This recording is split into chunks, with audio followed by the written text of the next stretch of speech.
Hello guys, welcome to toppers world.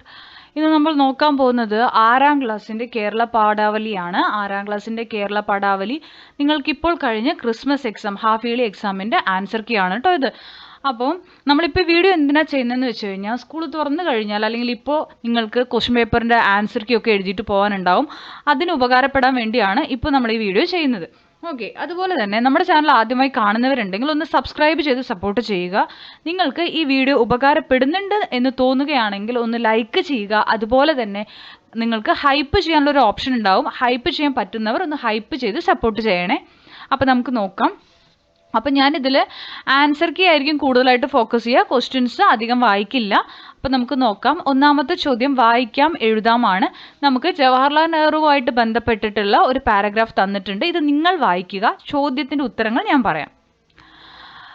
ചോദ്യം, question: കുട്ടികളുടെ വിദ്യാഭ്യാസത്തിൻ്റെ ശക്തനായ വക്താവ് ആരായിരുന്നു? Option A Jawaharlal Nehru. B, Nehru കുട്ടികളെ ഓർമ്മിപ്പിച്ചത് എന്താണ്? ഓപ്ഷൻ ബി ആണ് ഉത്തരം. പ്രകൃതിയും മനുഷ്യരും ഇണങ്ങി ജീവിക്കണം. സി, ഇന്ത്യൻ സമൂഹത്തിന്റെ നട്ടെല്ലായി നെഹ്റു കണക്കാക്കുന്നത് ആരെയാണ്? ഓപ്ഷൻ ഡി, കുട്ടികളെ. ഇനി ഡി ക്വസ്റ്റ്യൻ ആണ്. പൂക്കൾക്കും കുഞ്ഞുങ്ങൾക്കും ഉള്ള പൊതുവായ പ്രത്യേകതകൾ എന്താണ്? ഓപ്ഷൻ സി, മനോഹരവും പരിശുദ്ധവും. ഇനി ഈ ക്വസ്റ്റ്യൻ: ശിശുദിനവുമായി ബന്ധപ്പെട്ട് താഴെ കൊടുത്ത ഏതെല്ലാം പ്രസ്താവനകളാണ് ശരിയായിട്ടുള്ളത്? അപ്പോൾ ആദ്യത്തെ 1ഉം 4ഉമാണ് കേട്ടോ ശരി. 1ഉം 4ഉമാണ്. ഓപ്ഷൻ സി ആണ് ശരി.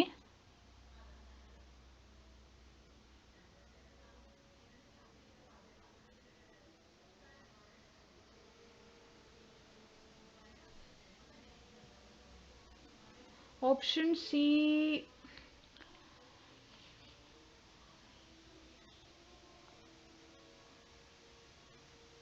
ഓക്കെ, 1 എന്തായാലും ശരിയാണ്. പക്ഷെ 4 എല്ലാ കുട്ടികളുടെയും വിദ്യാഭ്യാസത്തിന് പ്രാധാന്യം നൽകുന്നു എന്നുള്ളതാണ് ഇവിടെ കൊടുത്തിരിക്കുന്നത്. ഇതൊന്ന് റീചെക്ക് ചെയ്യണം കേട്ടോ. നിങ്ങൾക്ക് ചിലപ്പോൾ ഇതിൻ്റെ ആൻസർ മാറാൻ ചാൻസ് ഉണ്ട്.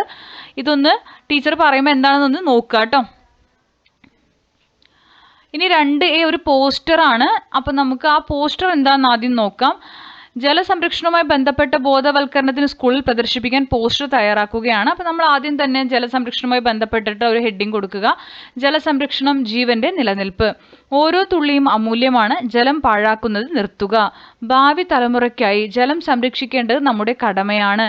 അടുത്തത്, പ്രകൃതിയെ സംരക്ഷിക്കാം. ജലസ്രോതസ്സുകൾ മലിനമാക്കരുത്. ചെറിയ മാറ്റങ്ങൾ വലിയ ഫലം നൽകും. പൈപ്പുകൾ അടയ്ക്കാൻ ശ്രദ്ധിക്കുക. കുളിക്കുമ്പോഴും പല്ലുതേക്കുമ്പോഴും ആവശ്യത്തിന് മാത്രം വെള്ളം ഉപയോഗിക്കുക. മഴവെള്ളം സംഭരിക്കുക. ഇന്ന് തുടങ്ങാം, നാളേക്കായി ജലം സംരക്ഷിക്കാം. അപ്പോൾ 2A കഴിഞ്ഞ് നമുക്ക് 2B ആണ്. എന്നും സന്തോഷമായിരിക്കാൻ മാലാക പെൺകുട്ടിയുടെ ചെവിയിൽ പറഞ്ഞ മന്ത്രം എന്ത്? ഓപ്ഷൻ ബി, നിന്നെ കൊണ്ട് എല്ലാവർക്കും ആവശ്യമുണ്ട്. ഇനി 2C, വയൽക്കാഴ്ചകൾ എന്ന കവിതയിൽ കർഷകരുമായി ബന്ധപ്പെട്ട ശരിയായ പ്രസ്താവന ഏത്?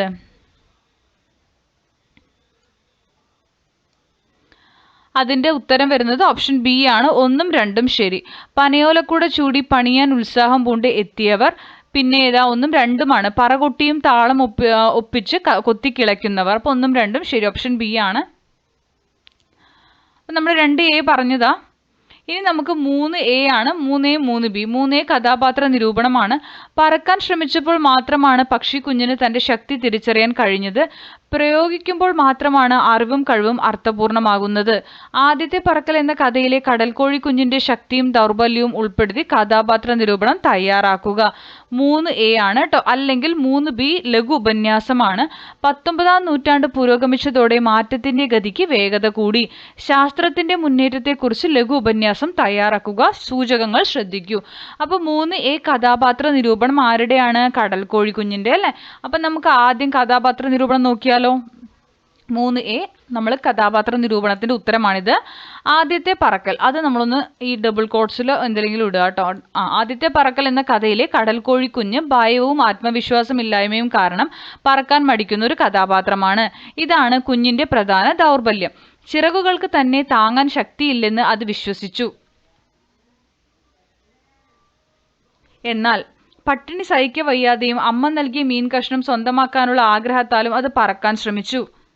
പറക്കാൻ ശ്രമിച്ചപ്പോൾ മാത്രമാണ് തൻ്റെ ചിറകുകളുടെ ശക്തി അത് തിരിച്ചറിഞ്ഞത്. പ്രയോഗത്തിലൂടെ കഴിവ് തിരിച്ചറിയുക എന്നതാണ് കുഞ്ഞിന്റെ ശക്തി. അറിവും കഴിവും പ്രയോഗിക്കുമ്പോൾ മാത്രമാണ് അർത്ഥപൂർണമാകുന്നത് എന്ന തിരിച്ചറിവ് ഈ കഥാപാത്രത്തിലൂടെ ഗ്രഹിക്കാം. ഭയത്തെ അതിജീവിച്ച് പറന്നുയർന്നതിലൂടെ കുഞ്ഞ് ആത്മവിശ്വാസം നേടി. ഇത് അവന്റെ ശക്തിയായി മാറി. ഇവിടെ ഒരു ശക്തിയായി എന്നുണ്ട് കേട്ടോ. നെക്സ്റ്റ് 3B ആണ്. 3Bയുടെ ഉത്തരമാണ് കേട്ടോ പറയണം. 3B ആണ്. ശാസ്ത്രത്തിന്റെ മുന്നേറ്റം നൂറ്റാണ്ടുകളായി മനുഷ്യജീവിതത്തെ സമൂലമായി മാറ്റിമറിച്ചു. 20-ാം നൂറ്റാണ്ടിലും 21-ാം നൂറ്റാണ്ടിലും ഉണ്ടായ മാറ്റങ്ങളുടെ വേഗത അഭൂതപൂർവമായിരുന്നു. ഈ മാറ്റങ്ങൾ മനുഷ്യരാശിയുടെ ജീവിത നിലവാരം ഉയർത്തുകയും ലോകത്തെ കൂടുതൽ അടുത്തറിയാൻ സഹായിക്കുകയും ചെയ്തു. ഇത് ഓരോ പോയിന്റായിട്ട് നിങ്ങൾ എഴുതുക കേട്ടോ. ഞാൻ ഈ സ്ഥലം ഇല്ലാത്തതുകൊണ്ട് ഇത് ഇവിടെ തന്നെ കൊടുത്തതാ. കണ്ടുപിടുത്തങ്ങൾ എന്തൊക്കെയാണ്? വൈദ്യശാസ്ത്രം, വിവരസാങ്കേതിക വിദ്യ, ബഹിരാകാശ ഗവേഷണം തുടങ്ങിയ മേഖലകളിലെ കണ്ടുപിടുത്തങ്ങൾ. ഉദാഹരണത്തിന് വാക്സിനുകൾ, കമ്പ്യൂട്ടറുകൾ, ഇന്റർനെറ്റ്, മൊബൈൽ ഫോണുകൾ ജീവിതം എളുപ്പമാക്കി. ഇതിൻ്റെ എല്ലാം കണ്ടുപിടുത്തം. അടുത്തത് നമുക്ക് നിർമ്മാണങ്ങളാണ് കേട്ടോ. ആധുനിക കെട്ടിടങ്ങൾ, പാലങ്ങൾ, ഗതാഗത സംവിധാനങ്ങൾ എന്നിവയെല്ലാം ശാസ്ത്രീയമായ അറിവുകളോടെയും സാങ്കേതിക വിദ്യയുടെയും ഫലമാണ്. അടുത്തത് ശാസ്ത്ര പുരോഗതിയുടെ തുടർച്ച. ഇതെല്ലാം നിങ്ങൾ ഒരു പോയിന്റ് ആക്കുക കേട്ടോ. ഞാൻ ഈ അണ്ടർലൈൻ ചെയ്തതൊക്കെ. ഒരു കണ്ടുപിടുത്തം അടുത്തതിലേക്കുള്ള വഴി തുറക്കുന്നു. ഈ തുടർച്ചയായ പുരോഗതി പുതിയ അറിവുകൾ നേടാൻ സഹായിക്കുന്നു. ജീവിതത്തിലുണ്ടായ മാറ്റങ്ങൾ അത് അടുത്ത ഒരു ടോപ്പിക്കായിട്ട് എഴുതുക. ആശയവിനിമയം വേഗത്തിലാക്കി, യാത്രകൾ എളുപ്പമായി, ആരോഗ്യ പരിരക്ഷ മെച്ചപ്പെട്ടു, ആയുർദൈർഘ്യം വർദ്ധിച്ചു. ഇനി ശാസ്ത്ര കണ്ടുപിടുത്തങ്ങളുടെ ദുരുപയോഗം. അതേസമയം ആണവായുധങ്ങൾ, മലിനീകരണം, സൈബർ കുറ്റകൃത്യങ്ങൾ എന്നിവ ശാസ്ത്രത്തിന്റെ ദുരുപയോഗത്തിന്റെ ദോഷഫലങ്ങളാണ്. ചുരുക്കത്തിൽ ശാസ്ത്രം ഒരു നാണയത്തിന്റെ ഇരുവശങ്ങൾ പോലെയാണ്. അത് നൽകുന്ന അവസരങ്ങൾ ഉപയോഗിച്ച് ജീവിതം മെച്ചപ്പെടുത്താനും അതേസമയം അതിന്റെ ദോഷഫലങ്ങളെക്കുറിച്ച് ബോധവാന്മാരായിരിക്കാനും ശ്രദ്ധിക്കേണ്ടതുണ്ട്. അപ്പോൾ 3B കഴിഞ്ഞു. ഇനി നമുക്ക് വരുന്നത് 4A ആണ്, അഭിപ്രായക്കുറിപ്പ്. 4A ഓർ 4B ആണ് കേട്ടോ. അപ്പം നമ്മൾ രണ്ടും ഇതിൽ ഡിസ്കസ് ചെയ്യും. 4A അഭിപ്രായക്കുറിപ്പാണ്. പെൺകുട്ടികൾക്കും സ്ത്രീകൾക്കും വലിയ പരിഗണനയും സ്വാതന്ത്ര്യവും ലഭിക്കുന്ന നാടാണ് കേരളം. ഇവിടെ ഇഷ്ടപ്പെട്ട തൊഴിൽ ചെയ്യാനും പഠിക്കാനുമെല്ലാം അവസരങ്ങളുണ്ട്. ചില തൊഴിലുകൾ കൂടി ചെയ്യുന്നവരായി ഇവിടുത്തെ പെൺകുട്ടികൾ മാറിയാൽ നന്നാവുമെന്ന് തോന്നാറുണ്ട്. തൊഴിൽ തേടി കേരളത്തിലെത്തിയ മറുനാടൻ കുടുംബത്തിലെ ദറക്സ പർവീൻ പറഞ്ഞതാണിത്. ഇതിനോടുള്ള നിങ്ങളുടെ അഭിപ്രായം കുറിപ്പായി രേഖപ്പെടുത്തുക. നമുക്ക് ആദ്യം ഈ അഭിപ്രായക്കുറിപ്പൊന്ന് നോക്കാം. 4A. കേരളത്തിലെ സ്ത്രീകളുടെ തൊഴിൽ സാധ്യതകളെയും സ്വാതന്ത്ര്യത്തെയും കുറിച്ചുള്ള ദറക്സ എന്നാണ് കേട്ടോ. ദറക്സ പർവീണിന്റെ നിരീക്ഷണങ്ങൾ വളരെ പ്രസക്തമാണ്. കേരളം സ്ത്രീകൾക്ക് മികച്ച പരിഗണനയും വിദ്യാഭ്യാസത്തിനും തൊഴിലിനുമുള്ള അവസരങ്ങളും നൽകുന്ന നാടാണ് എന്നതിൽ സംശയമില്ല. ഈ അനുകൂല സാഹചര്യങ്ങൾക്കിടയിലും ചില തൊഴിൽ മേഖലകളിൽ സ്ത്രീകളുടെ സാന്നിധ്യം കുറവാണെന്ന കണ്ടെത്തൽ ചിന്തനീയമാണ്. സ്ത്രീ ശാക്തീകരണം എന്നത് അവർക്ക് ഇഷ്ടമുള്ള മേഖല തിരഞ്ഞെടുക്കാനുള്ള അവസരം നൽകുക എന്നതിലുപരി എല്ലാ തൊഴിൽ മേഖലകളിലും ലിംഗഭേദമില്ലാതെ കടന്നുവരാനുള്ള സാഹചര്യം ഒരുക്കുക കൂടിയാണ്. സ്ത്രീകൾക്ക് ശാരീരികമായ വെല്ലുവിളികൾ നേരിടേണ്ടി വരുന്നതോ രാത്രികാലങ്ങളിൽ ജോലി ചെയ്യേണ്ടി വരുന്നതോ ആയ തൊഴിലുകളിൽ ഏർപ്പെടാനുള്ള മടി മാറ്റിയെടുക്കേണ്ടതുണ്ട്. കൂടുതൽ വൈവിധ്യമാർന്ന തൊഴിലവസരങ്ങൾ സ്ത്രീകൾ ഉപയോഗപ്പെടുത്തുന്നത് സമൂഹത്തിന്റെ പൊതുവായ പുരോഗതിക്ക് അത്യന്താപേക്ഷിതമാണ്.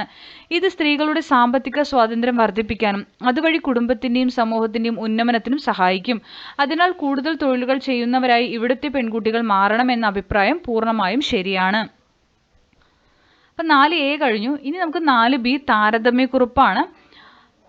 ഭാരതപ്പുഴ, വള്ളത്തോളിന്റെ ഭാരതപ്പുഴ എന്നതിലെ വരികളും മൈന ഉമൈബാർ പറഞ്ഞ വരികളും തന്നിട്ടുണ്ട്. ഒരു കാലത്തെ പുഴയുടെ സുന്ദരമായ സ്ഥിതിയും ഇപ്പോഴത്തെ മലിനീകരണവും സൂചിപ്പിക്കുന്ന വരികളാണ് മുകളിൽ തന്നിരിക്കുന്നത്. താരതമ്യക്കുറിപ്പ് തയ്യാറാക്കുക. അപ്പം നമുക്ക് താരതമ്യക്കുറിപ്പ് നോക്കിയാലോ. 4B ആണ്. ഭാരതപ്പുഴയുടെ പഴയകാല സൗന്ദര്യവും ഇപ്പോഴത്തെ മലിനീകരണവും വ്യക്തമാക്കുന്ന താരതമ്യക്കുറിപ്പ് താഴെ നൽകുന്നു. ഇതാണ് ക്വസ്റ്റ്യൻ വരുന്നത്. വള്ളത്തോളിന്റെ വരികളിൽ ഭാരതപ്പുഴ ഒരു നല്ല പാട്ടുകാരിയെ പോലെ, ഇളനീർ പോലെ തെളിഞ്ഞ വെള്ളം കളകളമൊഴുകുന്ന സുന്ദരമായ ഒരു കാലഘട്ടത്തെയാണ് ഓർമ്മിപ്പിക്കുന്നത്. എന്നാൽ മൈന ഉമൈബാന്റെ വരികൾ ഇന്ന് പുഴയുടെ ശോച്യാവസ്ഥയെയാണ് ചൂണ്ടിക്കാണിക്കുന്നത്. പുഴ വറ്റി ഇന്നത്തെ നാക്കിക്കോളൂ കേട്ടോ. ഇത്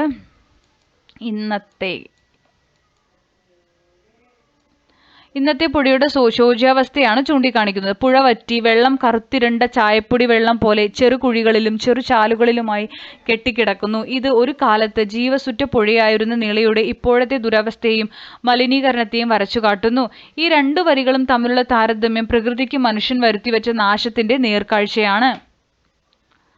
ഇനി നമുക്ക് 5 ആണ് സംഭാഷണം. മത്സ്യത്തെ കൊത്തി വിഴുങ്ങുന്ന അമ്മയെ നോക്കി ആഹാരത്തിന് അപേക്ഷിക്കുന്ന കടൽക്കോഴി കുഞ്ഞിനെ പാഠഭാഗത്ത് കണ്ടല്ലോ. അവർ തമ്മിൽ നടത്താനിടയുള്ള സംഭാഷണം തയ്യാറാക്കുക. നോക്കാം. ആദ്യം കുഞ്ഞ്: അമ്മ, എനിക്ക് വല്ലാതെ വിശക്കുന്നു. ആ മീനിൽ ഒരല്പം എനിക്ക് തരുമോ? അമ്മ: ഇല്ല കുഞ്ഞെ, നീ വലുതായി സ്വന്തമായി ആഹാരം കണ്ടെത്താൻ പഠിക്കണം. പറക്കാൻ പഠിക്ക്, എന്നിട്ട് മീൻ പിടിക്കാം. കുഞ്ഞ്: പക്ഷെ എനിക്കിപ്പോൾ തീരെ വയ്യ, പറക്കാൻ ശക്തിയില്ല. അമ്മ: ശക്തി ഉണ്ടാകണമെങ്കിൽ ശ്രമിക്കണം, പേടിക്കാതെ ചിറകുകൾ വീശി പറന്നുയരൂ. കുഞ്ഞ്: ശരി അമ്മ, ഞാൻ ശ്രമിക്കാം. ഈ അമ്മ എന്നുള്ളത് അമ്മേന്നാക്കാട്ടോ. ഞാനിത് അമ്മ എന്ന് കൊടുത്തു എന്നേ ഉള്ളൂ. ഒരു കോൺവെർസേഷൻ കറക്റ്റ് അമ്മേന്നാക്കിയാലും കുഴപ്പമില്ല, അമ്മ എന്ന് പറഞ്ഞാലും കുഴപ്പമില്ല കേട്ടോ. അടുത്തത് 6 ആസ്വാദനക്കുറിപ്പാണ്. ആസ്വാദനക്കുറിപ്പ് നഗരക്കാഴ്ചകൾ എന്നുള്ള ഒരു കവിതയാണ്. ജസ: നഗരക്കാഴ്ചകൾ കവിതയിലെ ആശയവും സ്വന്തം നിരീക്ഷണങ്ങളും ഉൾപ്പെടുത്തി ആസ്വാദനക്കുറിപ്പ് തയ്യാറാക്കുക.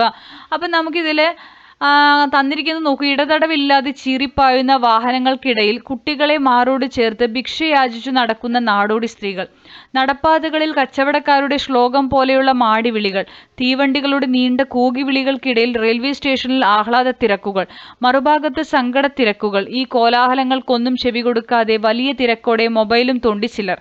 ഇന്നത്തെ അവസ്ഥയാണ് കേട്ടോ, ഇന്നത്തെ ലോകം പോകുന്ന അവസ്ഥയാണ് ഈ കാണിച്ചിരിക്കുന്നത്.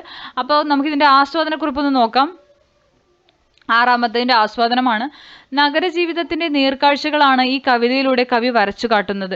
തിരക്കിട്ട നഗരത്തിലെ വൈവിധ്യമാർന്ന കാഴ്ചകളും മനുഷ്യന്റെ മനോഭാവങ്ങളുമാണ് കവിതയുടെ പ്രമേയം. ഇടതടവില്ലാതെ ചീറിപ്പായുന്ന വാഹനങ്ങൾ, കുട്ടികളെ മാറോട് ചേർത്ത് ഭിക്ഷയാചിക്കുന്ന നാടോടി സ്ത്രീകൾ, നടപ്പാതകളിലെ കച്ചവടക്കാരുടെ മാടിവിളികൾ, ഇതെല്ലാം നഗരത്തിന്റെ സാധാരണ കാഴ്ചകളാണ്. തീവണ്ടി സ്റ്റേഷനിലെ ആഹ്ലാദ തിരക്കുകൾക്കും സങ്കട തിരക്കുകൾക്കും ഇടയിൽ ജീവിതത്തിന്റെ 2 മുഖങ്ങൾ കാണാം. എന്നാൽ ഈ കോലാഹലങ്ങൾക്കും കാഴ്ചകൾക്കും ഒന്നും ചെവി കൊടുക്കാതെ സ്വന്തം ലോകത്ത് മൊബൈലിൽ മുഴുകിയിരിക്കുന്ന ചിലരുടെ ചിത്രം ആധുനിക മനുഷ്യന്റെ സ്വാർത്ഥതയിലേക്കും ഒറ്റപ്പെടലിലേക്കും വിരൽ ചൂണ്ടുന്നു. ചുറ്റുമുള്ള യാഥാർത്ഥ്യങ്ങളെ കണ്ടില്ലെന്ന് നടിച്ച് വിർച്വൽ ലോകത്ത് മാത്രം ജീവിക്കുന്ന ഒരു വിഭാഗം ആളുകളെ കവിത ഓർമ്മിപ്പിക്കുന്നു. ലളിതമായ ഭാഷയിൽ നഗരജീവിതത്തിന്റെ സങ്കീർണതകളെയും മനുഷ്യന്റെ മാറുന്ന മൂല്യങ്ങളെയും ഈ കവിത ഹൃദയസ്പർശിയായി അവതരിപ്പിക്കുന്നു. അപ്പം നമ്മൾ എല്ലാ ചോദ്യങ്ങളുടെയും ഉത്തരം ഇവിടെ ഡിസ്കസ് ചെയ്തിട്ടുണ്ട്. അപ്പം നിങ്ങൾക്കിത് ഉപകാരപ്പെട്ടു എന്ന് തോന്നുകയാണെങ്കിൽ ഒന്ന് ലൈക്ക് ചെയ്യുക, സബ്സ്ക്രൈബ് ചെയ്യുക, ഷെയർ ചെയ്യുക. അതുപോലെ തന്നെ നിങ്ങൾക്ക് ഹൈപ്പ് ചെയ്യാൻ പറ്റുമെങ്കിൽ ഒന്ന് ഹൈപ്പ് ചെയ്ത് സപ്പോർട്ട് ചെയ്യുക. Thank you for watching.